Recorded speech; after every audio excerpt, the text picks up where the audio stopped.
जय श्री कृष्णा, राधे राधे। आप सभी भक्तों का आपके अपने यूट्यूब चैनल श्री कृष्ण दीवानी में हार्दिक स्वागत है। आज हम सुन रहे हैं पौष मास महात्म्य का 9वां और 10वां अध्याय। सर्वप्रथम भगवान का स्मरण करते हुए सभी बोलिए ओम नमो भगवते वासुदेवाय। श्री राधा कृष्णाभ्याम नमो नमः। सूत जी ऋषियों से कहने लगे कि हे मुनिवरों, इसके बाद नारद जी विस्मय युक्त होकर मेधावी ऋषि की कन्या का वृतांत भगवान नारायण से पूछने लगे। नारद जी ने पूछा, हे भगवान, फिर उस ऋषि कन्या ने वन में क्या किया? क्या किसी ऋषि ने उसके साथ विवाह किया? नारद जी का यह प्रश्न सुनकर नारायण जी कहने लगे। भगवान नारायण ने नारद से कहा कि हे नारद, इस कन्या ने दुख के साथ अपने पिता का स्मरण करते हुए वहां आश्रम में रहकर कुछ काल व्यतीत किया। भाग्यवश एक दिन उस वन में अपनी इच्छा से विचरते हुए महाकोप वाले दुर्वासा ऋषि वहां पर आ गए। दुर्वासा मुनि को आता हुआ देखकर शोक सागर में डूबी हुई उस कुमारी ने उठकर धीरज धारण करके मुनि के चरणों में नमस्कार किया। नमस्कार करके मुनि का नाना प्रकार के फलों आदि से आदर करके उसने मुनि का पूजन किया। फिर मुनि से वह कन्या बड़े ही आदर पूर्वक कहने लगी, हे मुनि, आपको नमस्कार है। मुझ दुर्भागिनी के आश्रम में आपका कैसे आना हुआ? आपके आने से मेरे भाग्य का उदय हो गया है, अथवा मेरे पिता के पुण्य प्रताप से मुझको समझाने के लिए आप आए हैं। आप जैसे महात्माओं के तीर्थ रूपी चरणों के राजगण को स्पर्श करके मेरा जन्म सफल हो गया है, जो कि आप जैसे महात्माओं का मुझे दर्शन प्राप्त हुआ। इस प्रकार कहकर हे नारद, वह बाला उनके आगे चुपचाप बैठ गई। तब दुर्वासा मुनि कुछ हंसकर बोले। दुर्वासा मुनि उस कन्या से बोले, धन्य धन्य हे ब्राह्मण पुत्री, तुमने अपने पिता के कुल का उद्धार कर दिया है। यह सुनकर वह कन्या बोली, हे ऋषि, आपके दर्शन मात्र से ही मेरा शोक समुद्र सोख गया है। हे मुने, आप जो यहाँ पर आए इसका परिणाम अच्छा ही होगा, और मैं उत्पन्न हुई महाअग्नि की ज्वाला से जल रही हूँ। इस अग्नि को आप शीघ्र बुझाओ। मुझे हर्ष उपजाने वाला और कोई नहीं दिखाई देता। मुझको धैर्य देने वाली न तो मेरी माता है, न ही मेरे पिता हैं, न भाई। मैं बड़े ही दुख से पीड़ित हूँ। मेरा कोई भी शेष नहीं है। इस दुखी जीवन का निर्वाह मैं किस प्रकार करूं? मैं जिस भी दिशा की ओर दृष्टि करती हूँ वह दिशा मुझे शून्य दिखाई देती है। अतः हे तपोनिधि, मेरे दुख का आप उपाय शीघ्र ही करिए। ऐसा कहकर वह बाला उनके आगे बैठ गई। तब दुर्वासा मुनि उस कन्या के उपाय के वास्ते सोचने लगे कुछ।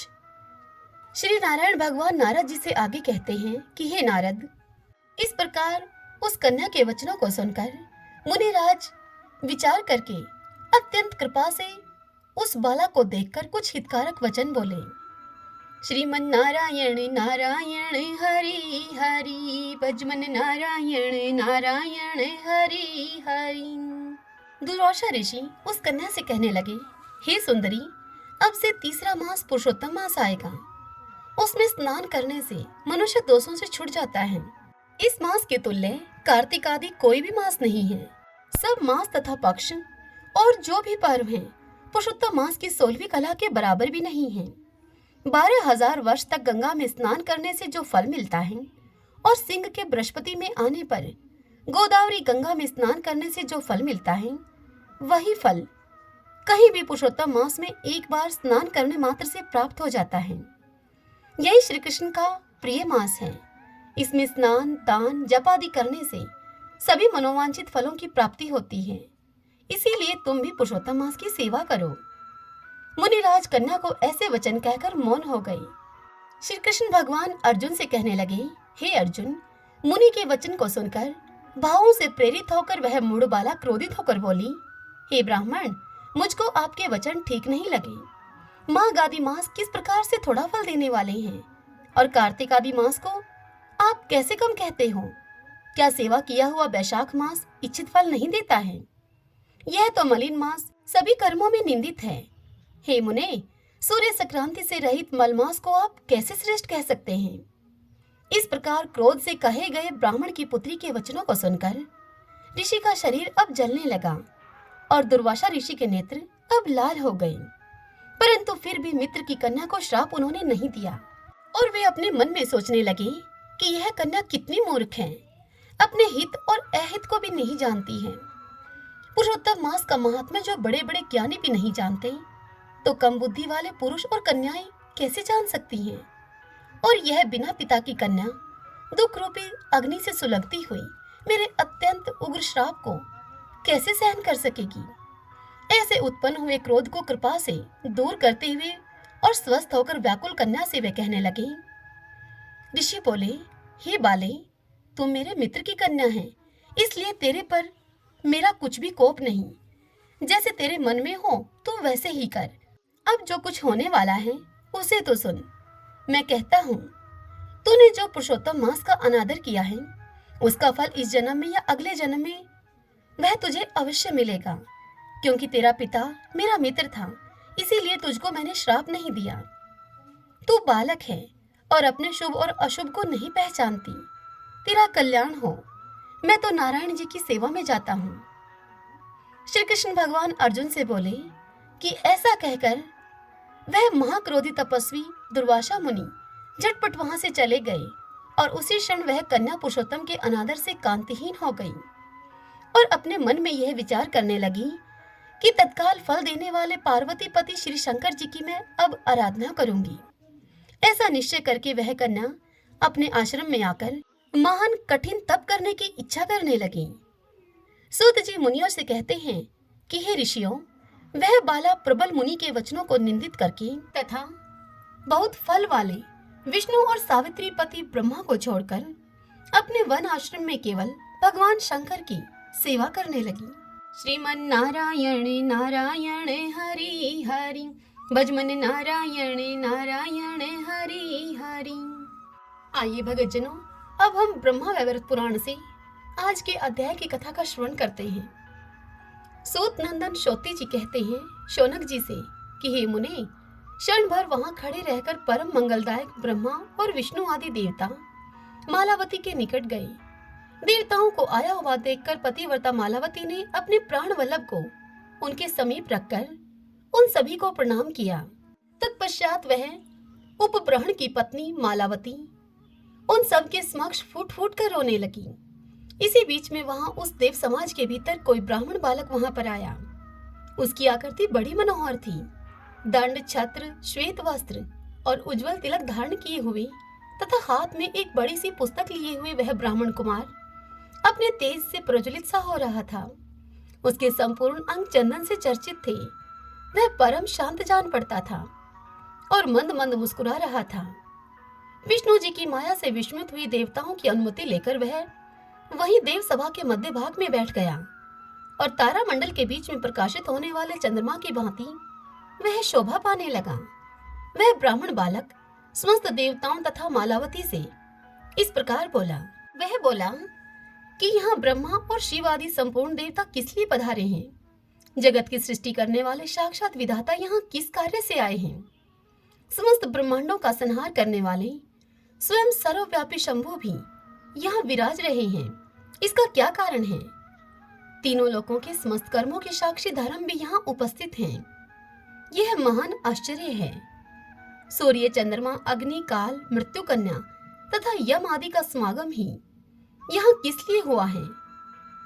हे मालावती, तुम्हारी गोद में अत्यंत सूखा हुआ यह शव कौन है?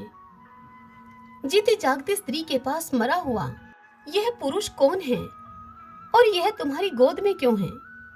उस सभा में देवताओं तथा मालावती से ऐसा प्रश्न करके वे ब्राह्मण देवता जब चुप हो गए, तब मालावती उन विद्वान ब्राह्मण को प्रणाम करके उनसे यूं बोली। मालावती ने ब्राह्मण कुमार से कहा कि मैं ब्राह्मण रूपधारी भगवान विष्णु को प्रसन्नता पूर्वक प्रणाम करती हूँ, जिनके दिए हुए जल और पुष्प मात्र से संपूर्ण देवता तथा श्रीहरि भी संतुष्ट होते हैं। हे प्रभु, मैं शोक से आतुर हूँ। आप मेरे इस निवेदन पर ध्यान दीजिए, क्योंकि योग्य और अयोग्य पर भी कृपा करने वाले संत महात्माओं का अनुग्रह सदा सब पर समान रूप से प्रकट होता है। हे विप्रवर, मैं उपब्रहण की पत्नी तथा चित्ररथ की कन्या हूँ। मुझे सब लोग मालावती कहते हैं। मैंने लक्ष दिव्य वर्षों तक अपने इन स्वामी के साथ प्रत्येक सुरम्य तथा मनोहर स्थान पर स्वच्छंद क्रीड़ा की है। हे द्विजेंद्र, आप विद्वान हैं। साध्वी युवतियों का अपने प्रियतम के प्रति जितना स्नेह होता है, वह सब आपको शास्त्र के अनुसार विदित है। मेरे पति ने अकस्मात ब्रह्मा जी का श्राप प्राप्त होने से अपने प्राणों को त्याग दिया है। इसलिए मैं देवताओं के समक्ष यह उद्देश्य रखकर विलाप करती हूँ कि मेरे पति पुनः जीवित हो जाएं। पृथ्वी पर सब लोग अपने अपने कार्य की सिद्धि के लिए व्यग्र रहते हैं। वे लाभ हानि को नहीं जानते। वे स्वार्थ साधन में ही तत्पर रहते हैं। सुख दुख, भय, शोक, संताप, ऐश्वर्य, परमानंद, जन्म, मृत्यु और मोक्ष, ये सब मनुष्यों को अपने कर्म एवं प्रयत्न के अनुसार प्राप्त होते हैं। देवता सबके जनक हैं। वे ही कर्मों का फल देते हैं। साथ ही वे लीला पूर्वक कर्म रूपी वृक्षों का मूलोच्छेद करने में भी समर्थ होते हैं। देवताओं से बढ़कर कोई बंधु नहीं है। देवता से बढ़कर कोई बलवान नहीं है। देवता से बढ़कर दयालु और दाता भी दूसरा कोई नहीं है। मैं समस्त देवताओं से याचना करती हूँ कि वे मुझे पतिदान दें। यही मुझे अभिष्ट है। धर्म, अर्थ, काम और मोक्ष के फल देने वाले देवता कल्प वृक्ष रूप हैं। इसीलिए मैं इनसे याचना करती हूँ कि ये मेरा मनोरथ सफल करें।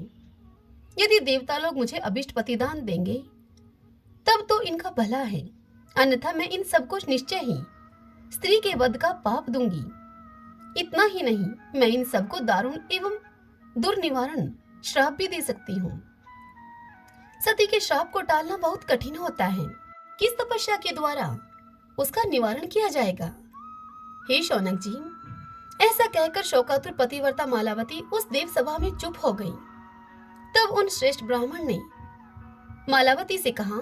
ब्राह्मण बोले, मालावती, इसमें संदेह नहीं कि देवता लोग कर्मों का फल देने वाले हैं, परंतु वह फल तत्काल नहीं, देर से मिलता है।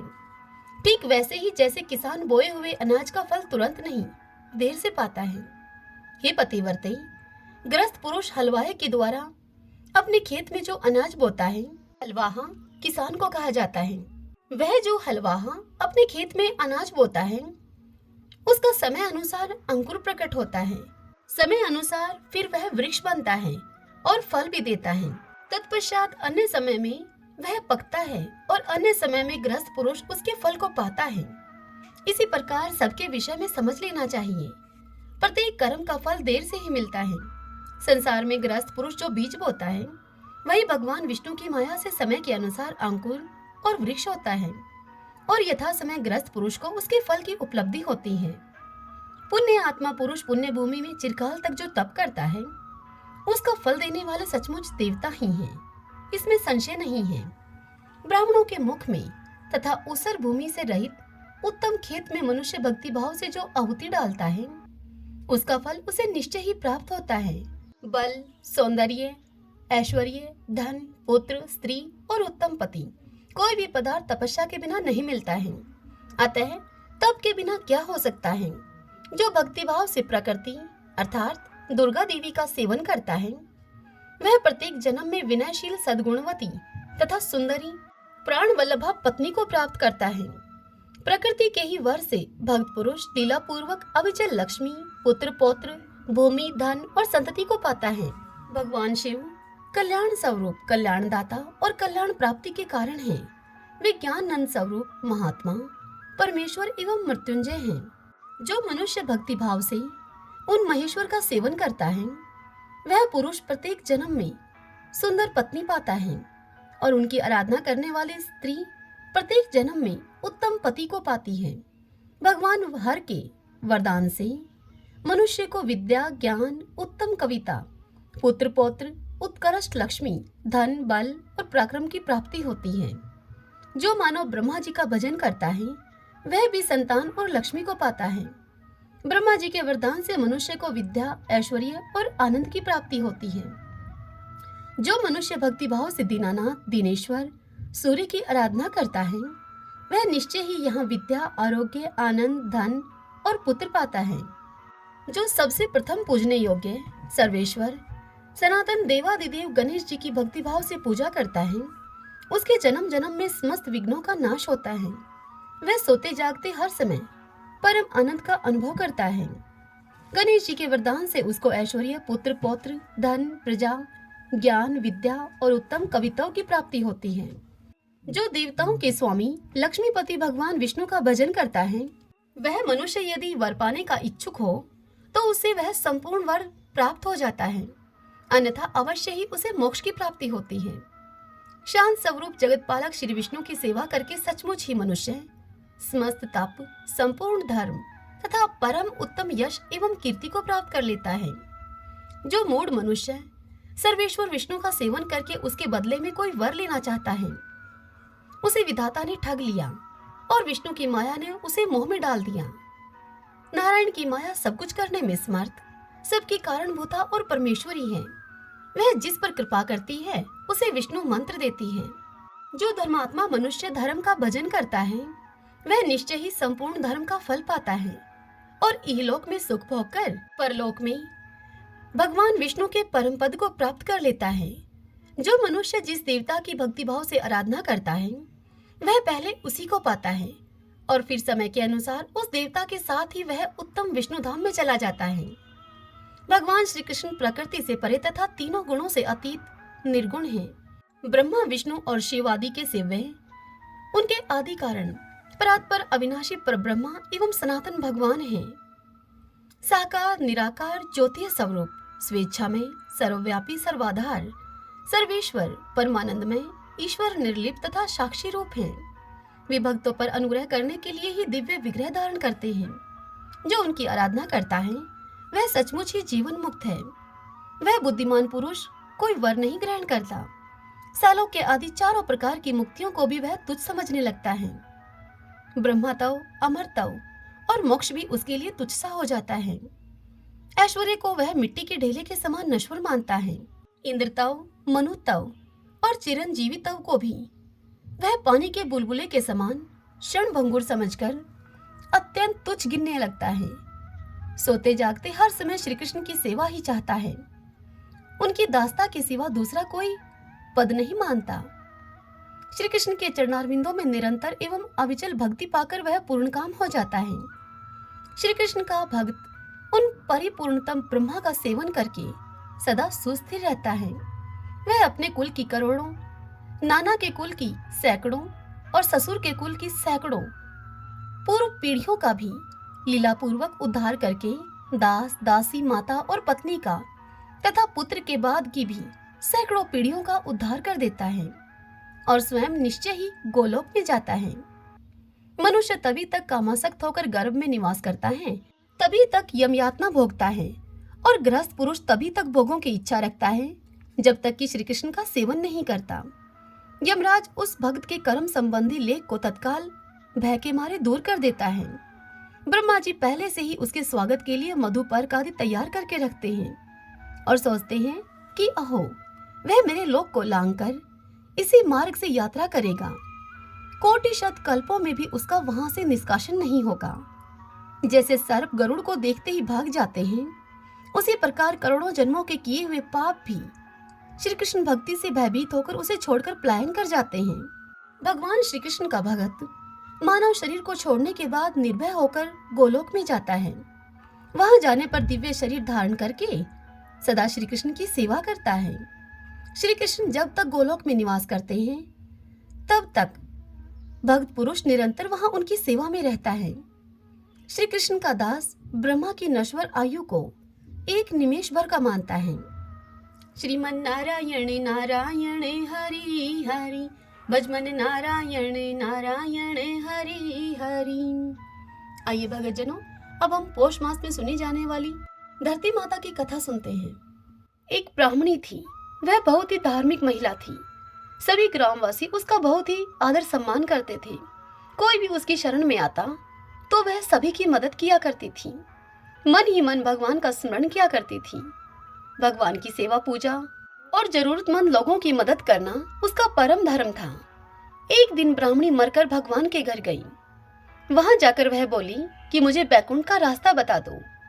स्वर्ग से एक दूत आया और बोला कि ब्राह्मणी, आपको क्या चाहिए? तब वह ब्राह्मणी उसे बोली कि मुझे बैकुंठ का रास्ता बता दो भाई। आगे आगे दूत और पीछे पीछे ब्राह्मणी अब मंदिर तक गए। ब्राह्मणी बहुत ही धार्मिक महिला थी।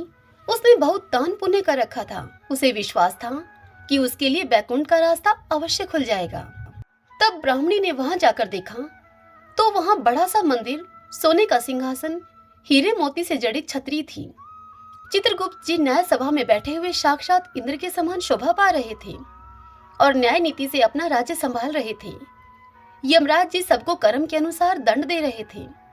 ब्राह्मणी ने जाकर उनको प्रणाम किया और बोली कि मुझे बैकुंठ जाना है। चित्रगुप्त जी ने लेखा सुनाया और कहा कि ब्राह्मणी, तुमने सभी धर्म किए परंतु धरती माता की कहानी नहीं सुनी, इसीलिए तुम्हारे सिर पर धरती माता का कर्ज है। बैकुंठ में कैसे जाओगे तुम? यह सुनकर ब्राह्मणी बोली, धरती माता की कहानी के क्या नियम हैं? तब चित्रगुप्त जी ने बताया कि 1 साल तक अथवा 6 महीने या फिर 7 दिन ही सही, इस कहानी को, धरती माता की कहानी को अवश्य सुने नियम पूर्वक और फिर उसका उद्यापन कर दें। धरती माता की इस कहानी को सुनने से जाने अनजाने में किए गए पाप कर्मों से धरती माता हमें बचा लेती हैं। हमारे उन पाप कर्मों को धरती माता हर लेती हैं। स्वर्गलोक में तो धर्म को ही स्थान प्राप्त है, यहाँ पाप के लिए कोई जगह नहीं है। धरती माता की कहानी पीपल के पेड़ के नीचे बैठकर सुननी चाहिए। तब यह बात सुनकर ब्राह्मणी ने प्रार्थना की चित्रगुप्त जी से कि मुझे 7 दिन वापस पृथ्वीलोक पर जाने दीजिए, मैं इस कहानी को सुनकर वापस आ जाऊंगी। तब चित्रगुप्त जी ने उस ब्राह्मणी का लेखा जोखा देखकर 7 दिन के लिए उसे पृथ्वी पर भेज दिया। ब्राह्मणी अब पुनः जीवित हो गई। ब्राह्मणी ने अपने परिवार वालों से कहा कि मैं 7 दिन के लिए धरती माता की कहानी सुनने के लिए वापस आई हूँ। इस कथा को सुनने से बड़ा ही पुण्य मिलता है। फिर उसने पीपल के पेड़ के नीचे बैठकर अपने परिवार के साथ 7 दिन धरती माता की इस कथा को सुना। 7 दिन पूरे होने पर वापस धर्मराज जी का बुलावा आया और ब्राह्मणी को बैकुंठ में श्री हरि के चरणों में स्थान प्राप्त हुआ। जो कोई भी प्राणी धरती माता की इस कहानी को कहता है, सुनता है अथवा सुनाता है और फिर इसका उद्यापन करता है, मृत्यु के समय सभी पाप कर्म धरती माता हर लेती हैं उसके, और वह प्राणी बैकुंठ में स्थान प्राप्त करता है। सभी बोलिए धरती माता की जय। भगवान श्री कृष्ण को प्रसन्न करने के लिए उनकी 16 कलाओं का वर्णन इस स्तुति पाठ मधुराष्टकम से करें। अधीरम मधुरम वदनम मधुरम नयनम मधुरम हसितम मधुरम हृदयम मधुरम गमनम मधुरम मधुराधिपति रखिलम मधुरम मधुराधिपति रखिलम मधुरम वचनम मधुरम चरितम मधुरम वसनम मधुरम वलितम मधुरम चलितम मधुरम भ्रमितम मधुरम मधुराधिपतिरखिलं मधुरम मधुराधिपतिरखिलं मधुरम वेणु मधुरो रेणु मधुरः पाणि मधुरः पादो मधुरो नृत्यं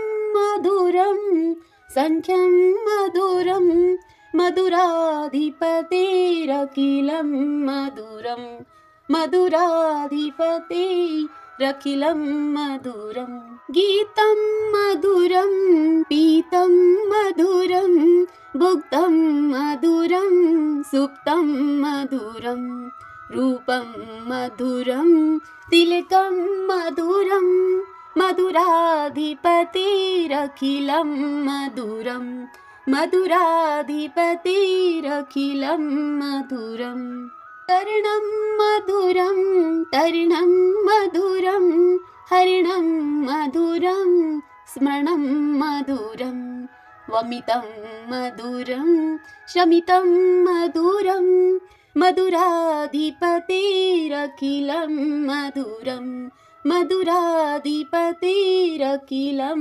मधुरं गुंजा मधुरा माला मधुरा यमुना मधुरा वीची मधुरा सलिलं मधुरं कमलं मधुरं मधुराधिपतिरखिलं मधुरं मधुराधिपतिरखिलं मधुरं गोपी मधुरा लीला मधुरा युक्तं मधुरं मुक्तं मधुरं दृष्टं मधुरं शिष्टं मधुरं मधुराधिपतिरखिलं मधुरं मधुराधिपतिरखिलं मधुरं गोपा मधुरा गाओ मधुरा यष्टिर्मधुरा सृष्टिर्मधुरा दलितं मधुरं फलितं मधुरं मधुराधिपतिरखिलं मधुरं मधुराधिपतिरखिलं मधुरम। आज की यह कथा आपको कैसी लगी? कमेंट बॉक्स में जय श्री कृष्णा लिख के आप मुझे अवश्य बताइए। और यदि पसंद आई हो तो वीडियो को लाइक करें। और इसी के साथ यदि आप मुझे पहली बार सुन रहे हैं तो फिर आप हमारे इस चैनल श्री कृष्ण दीवानी को सब्सक्राइब कर लीजिए। बेल आइकन के बटन को भी दबा लीजिएगा ताकि आपको हमारे आने वाले नए वीडियोस की सभी जानकारी, सभी नोटिफिकेशन समय से मिल सके। हरे कृष्णा।